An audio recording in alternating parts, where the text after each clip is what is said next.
Hello guys, welcome to my YouTube channel. I'm Joshua Oladele. In this video, I'll put you through on how I created this flyer design using Photoshop.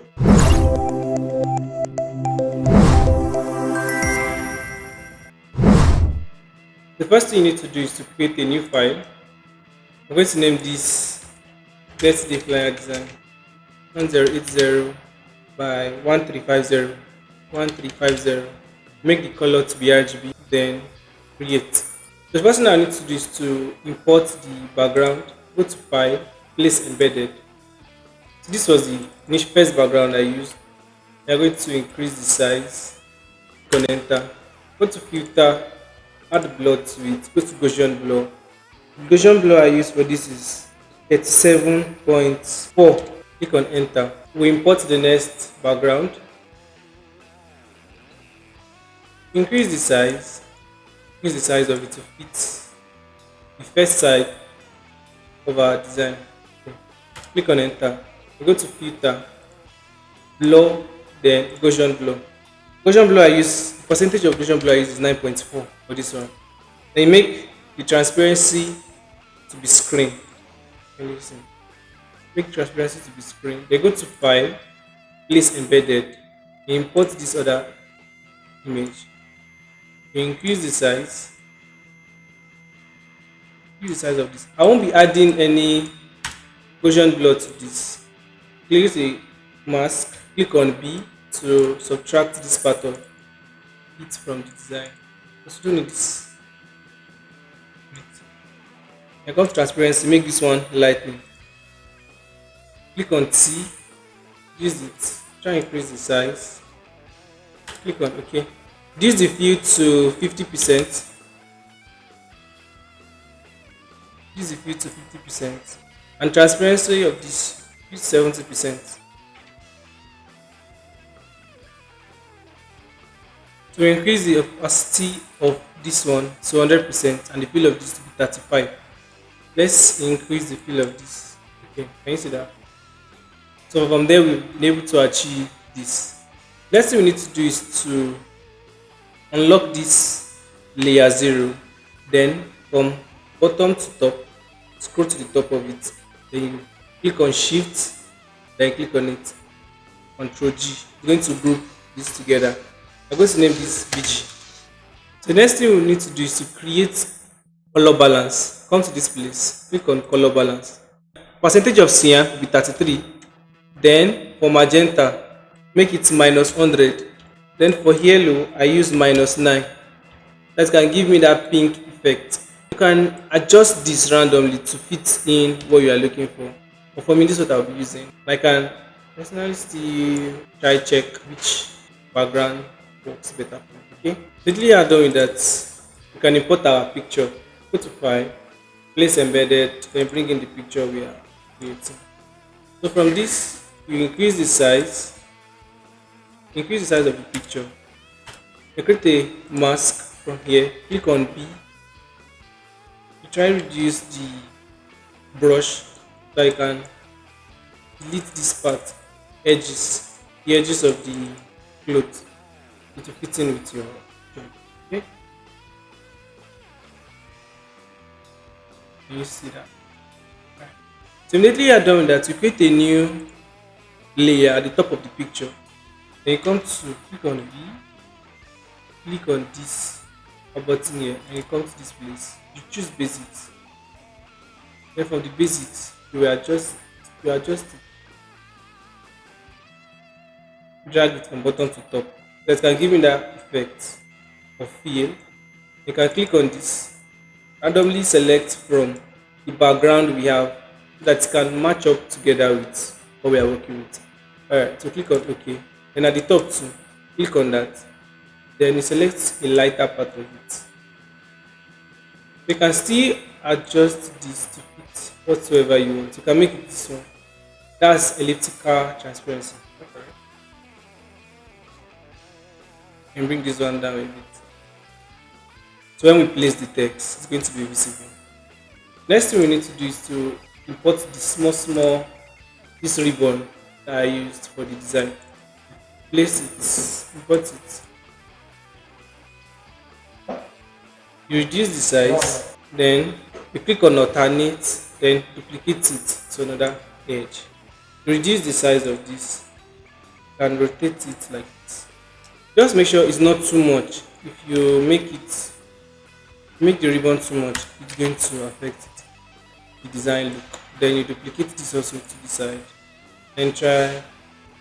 So what I would suggest is we'll add blur, Gaussian blur. Go to filter, blur, Gaussian blur. 9 is too much. Let's make it 5. 5. Then you go to the remaining ones.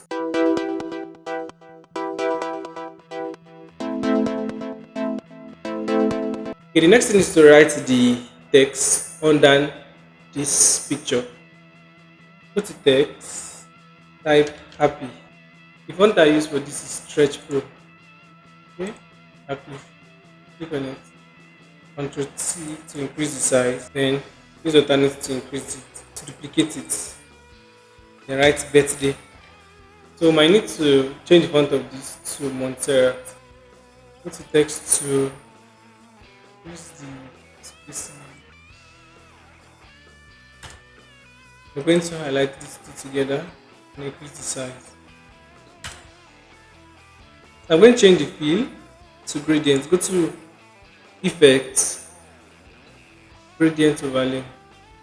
And I'm going to change this to pink. And click OK. Click on OK.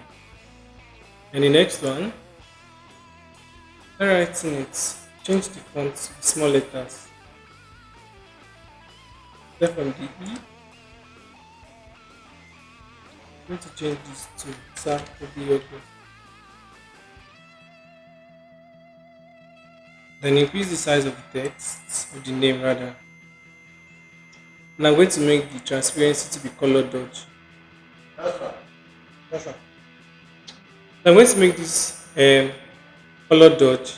Increase the size of the name, just like this. Then you can use this color. This is the color code I use for mine. And then select the size from here. Click on OK and make it color dodge. This transparency too.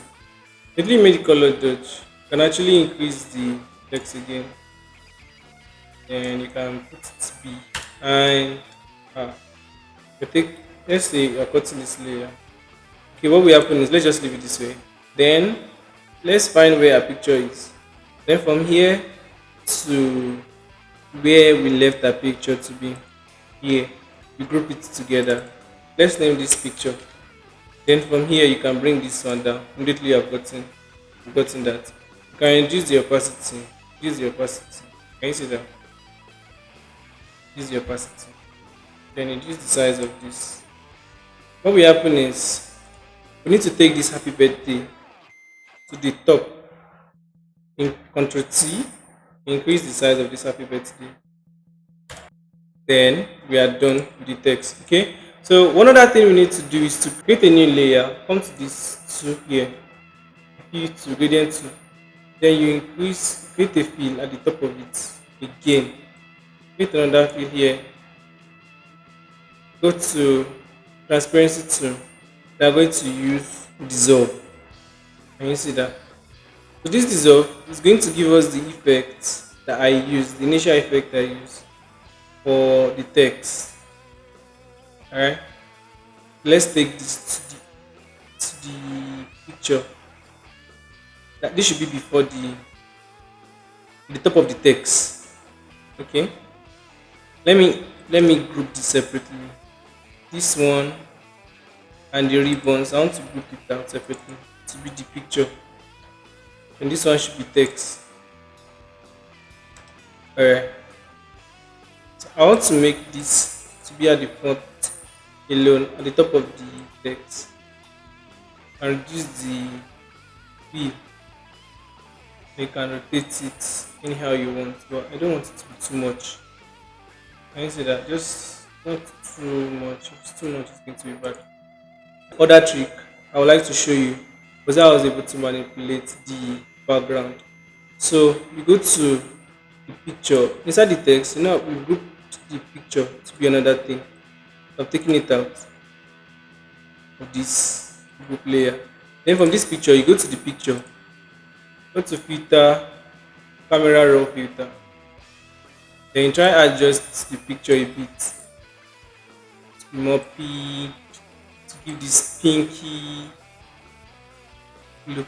Alright. So if you are done with that, we're having this picture, the text at top of it. Text. No. Our picture should be up. Yeah, that's it. So what we need to do is to import the background again, place embedded. This is the background we are using. Increase the size of the background. Make sure the background is at the top of everything. Top of everything. Go to Gaussian blur, filter, blur, Gaussian blur. Then you are going to increase the blurriness to 100. Then okay. Click transparency. I'm going to use screen transparency and reduce it a bit. It's going to give me the feel I'm looking for this design. So this was how I was able to create this birthday flyer using Photoshop. And if you find this video helpful, please don't forget to like, share, and subscribe to this YouTube channel. Thank you so much for watching. Stay raw and stay creative.